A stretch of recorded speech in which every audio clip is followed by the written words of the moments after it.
Hello guys, good morning, good morning. Welcome back to my channel. And for today's video, ayan guys po, andito tayo ngayon guys sa bukid at papasyalan natin itong ating kulungan ng baboy na kung saan ay wala nang laman guys.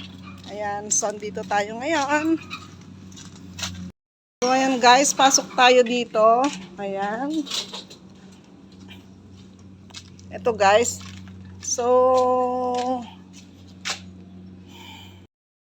ayan guys, lahat ng aking mga alaga ay nabenta na namin, nakatay kasi hindi namin alam kung ano ang dumapong sakit dito. Kasi nga guys,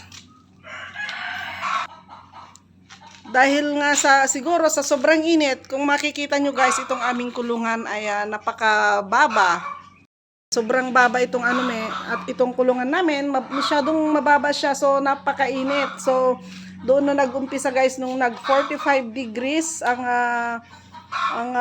temperatura ng init. Ayun guys, nag-umpisa na silang huminang kumain at ayun guys, lahat-lahat nawala. Pati yung mga alaga kong mga maliliit, ayan. Talagang ubos lahat guys. Ayan guys. Hindi ko alam kung bakit. Ayan. So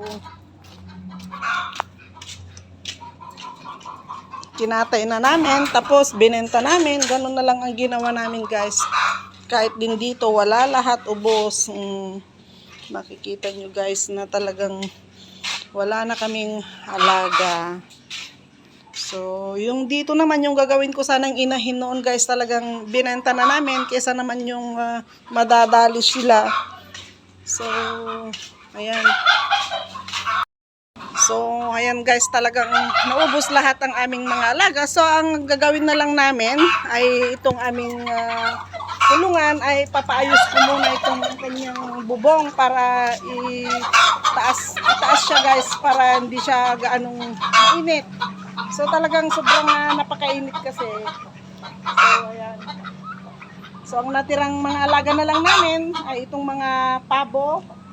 Ayan, may mga pabo, pato, manok. Yan na lang guys ang aming mga natirang alaga dito. So, ayan. Pagka may paayos ko guys, itong kulungan namin, yung bubong niya, yun, mag-aalaga rin ulit kami guys. Hindi pwedeng hindi kami mag-aalaga. Kasi yun na nga yung namin. So, tingnan din natin itong ating mga tanim ngayon dito guys. So, ayan guys. Mayroon din tayong mga tanim kong ampalaya. Ayan. Mayroon na rin bunga. May pinitas kanina. So, pipitasin natin. Ayan. So, eto na yung aking tumubong Madre de Agua.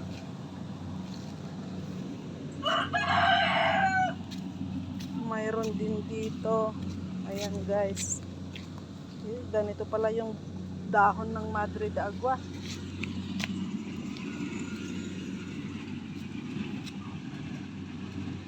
So, ayan.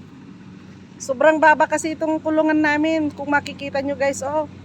Talagang kung andyan ka sa loob, sumisingaw talaga yung init. So, kailangan ipaayos yan bago kami mag-alaga ulit ng baboy. So, napakasayang. Ang dami pa namang patining namin. Tapos ngayon guys, sobrang napakababa ang presyo ng baboy. Kung magbebenta ka ng mga fattening, nako, malulugi lang. Magkano lang yung presyo nila ngayon? Nasa 150, ganun lang guys ang live weight. So ayan. Dito tayo ngayon sa bakuran. Ang kainaman ngayon guys, magtanim-tanim na lang muna ng mga gulay. So, itong avocado ko parang ano siya, hindi siya mabubuhay na naman. Na ano ng tubig. Ito yung aking kalabasa. Hindi pa siya nagbubulaklak.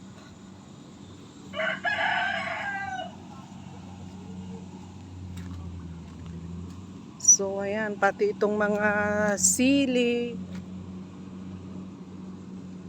Ano na rin sila, nalanta na. Ayan, guys.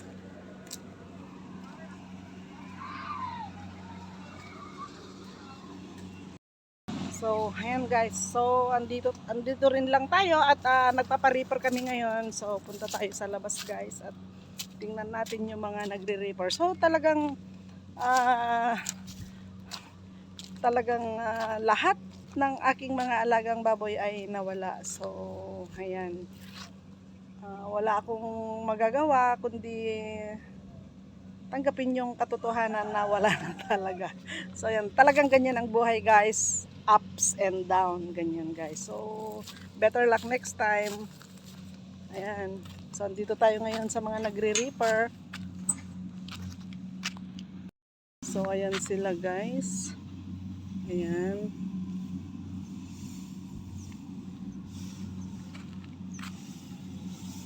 Yung mga nagkakaryada ng palay. Ayan na sila.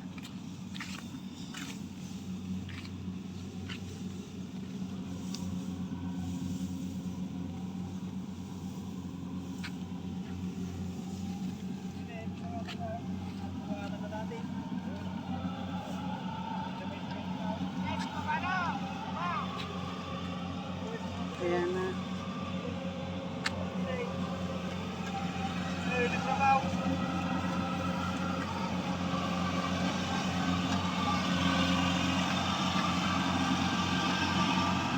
Naglaing ni Iyi mag-drive ti kasta. Ado nala yung utat. Nakaala kayon.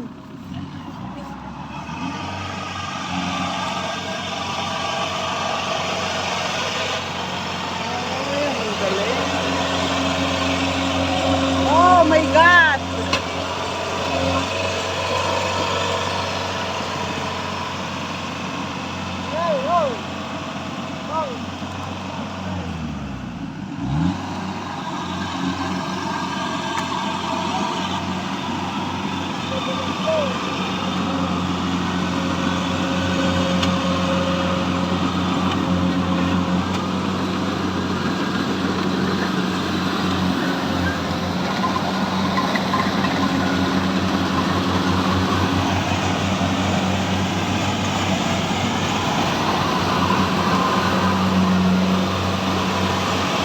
Galing naman.